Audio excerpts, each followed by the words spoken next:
अंतरिक्ष की दुनिया में आज का दिन भारत के लिए एक बार फिर से ऐतिहासिक होने वाला है। चांद के साउथ पोल में लैंडिंग के बाद अब आज इसरो का सूर्ययान आदित्य L1 सूरज के रहस्यों की खोज के लिए रवाना होने वाला है। मतलब ये है कि हमारा तिरंगा चांद के बाद अब सूरज के सफर पर निकलने वाला है। आज सुबह 11:50 पर देश का पहला solar mission Aditya L1 Sriharikota से लॉन्च होगा।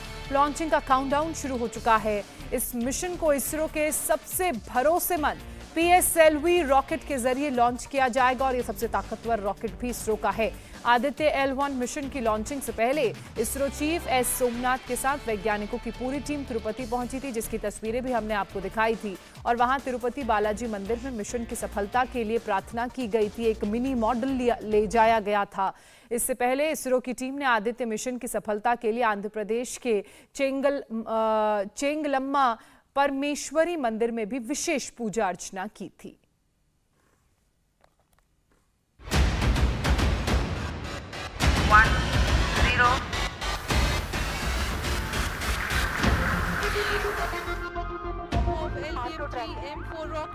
और सफलतापूर्ण उत्थापन। चांद पर भारत का चमत्कार। आप अपनी स्क्रीन पे देख सकते हैं कि हम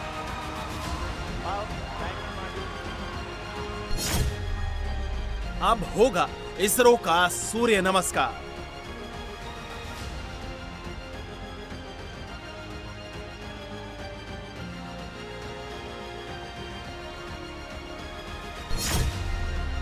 चांद पर चहलकदमी जारी।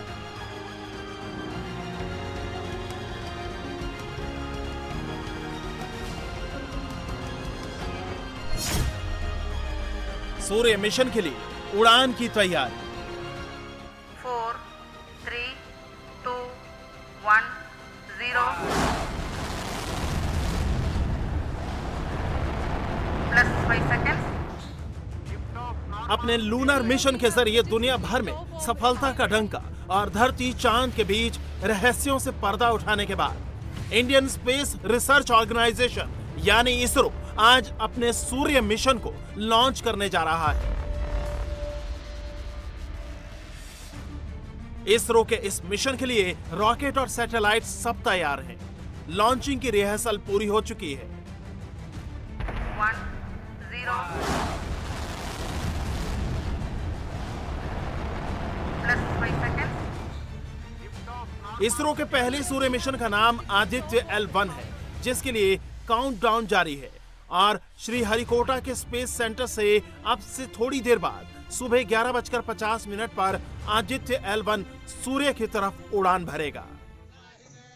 चंद्रयान की तरह सूर्ययान भी कामयाबी के झंडे गाड़े। इसके लिए इसरो चीफ S सोमनाथ तिरुपति के चांगलम्मा परमेश्वरी मंदिर में पूजा अर्चना करने पहुंचे, तो इसरो के वैज्ञानिकों की एक टीम आदित्य L1 मिशन के छोटे मॉडल के साथ तिरुमला श्री वेंकटेश्वर मंदिर में पूजा अर्चना करने पहुंची। countdown for PSLV C57 Aditya L1 mission is starting. Time we will have the launch. That's at 11:50. Then it will take almost an hour for the satellite to reach the required location and inject. So the Aditya L1 satellite is for studying our sun, and it will take another 125 days to travel from Earth to reach the point where the satellite will look at sun, called L1 point.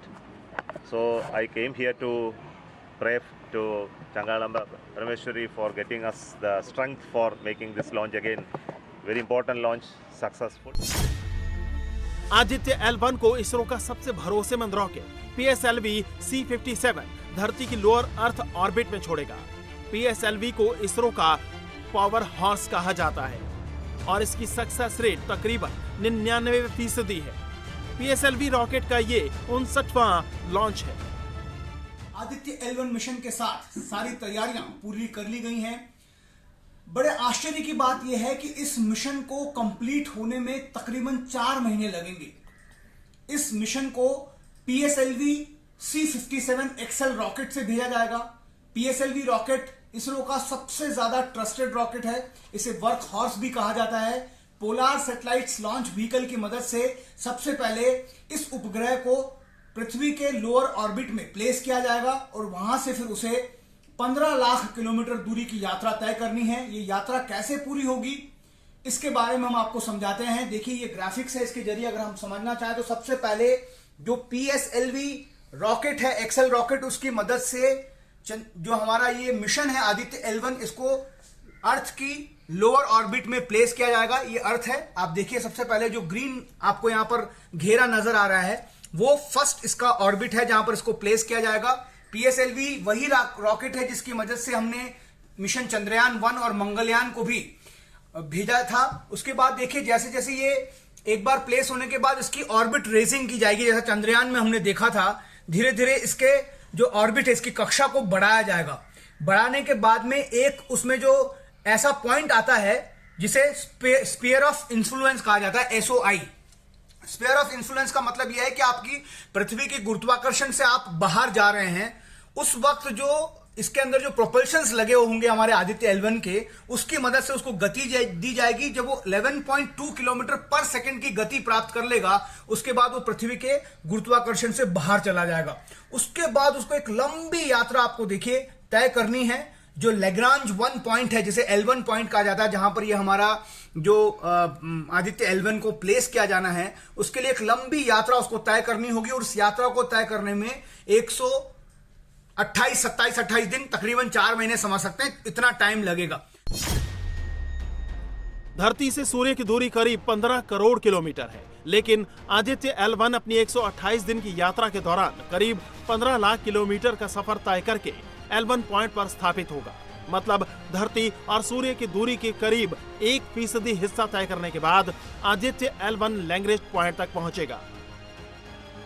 ये जो kilometre की दूरी आप देख रहे हैं यहाँ पर, ये 15 लाख किलोमीटर है। हालांकि जो पृथ्वी से सूरज की दूरी है वो 15 करोड़ किलोमीटर है। इसका मतलब ये है कि सिर्फ 1% की दूरी ये तय करेगा और L1 पॉइंट पर ये जाकर स्थापित हो जाएगा। यहां पर स्थापित करने का मुख्य उद्देश्य यह है कि इस L1 पॉइंट से सूरज पर 24 घंटे नजर रखी जा सकती है। इस आदित्य L1 उपग्रह में जो 7 पेलोड लगाए गए हैं, वो लगातार सूरज को मॉनिटर करते रहेंगे। सूरज के वायुमंडल की लगातार वहां से स्टडी की जानी पॉसिबल हो पाएगी।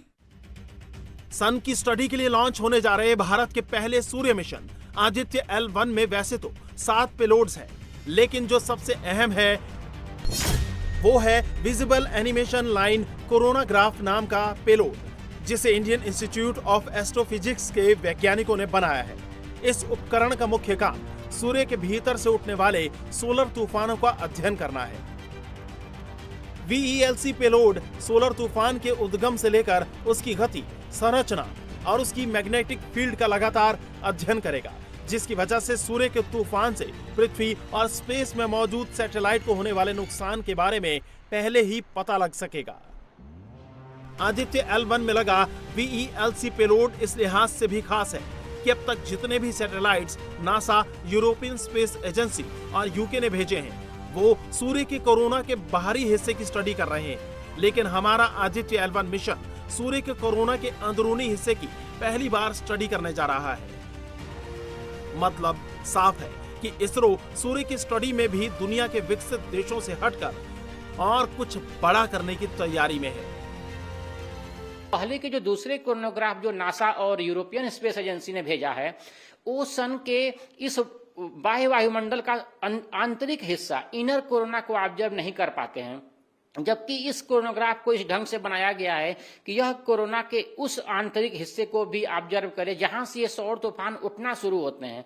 तो हम इस ऑब्जर्वेशन से, इस VLC के ऑब्जर्वेशन से, हम इस CME जो है किरीटी द्रव्यमान उत्सर्जन है सन से, उसका एक्चुअली इनिशिएशन, प्रारंभिक चरण में हम उसकी गति का, द्रव्यमान का और दूसरे अन्य जो उसके पैरामीटर्स हैं जैसे तापमान है और मैग्नेटिक फील्ड है, चुंबकीय क्षेत्र है, उसकी दिशा है, इन सब का आकलन हम इस कोरोनोग्राफ के जरिए कर सकते हैं। सतह से उसके आकार के 5% तक हम पहुंचने वाले हैं, जबकि नासा का जो सोहू ऑब्जर्वेटरी है, सोलर हीलियोस्फेरिकल ऑब्जर्वेटरी, उसका जो है वो भी L1 पर है, लेकिन उसका जो कैमरा है वो सूर्य के रेडियस के 1.1 तक जाता है। इंडिया टीवी हर वक्त हर जगह डाउनलोड करने के लिए सर्च करें India TV news Google play store या ऐप स्टोर पर।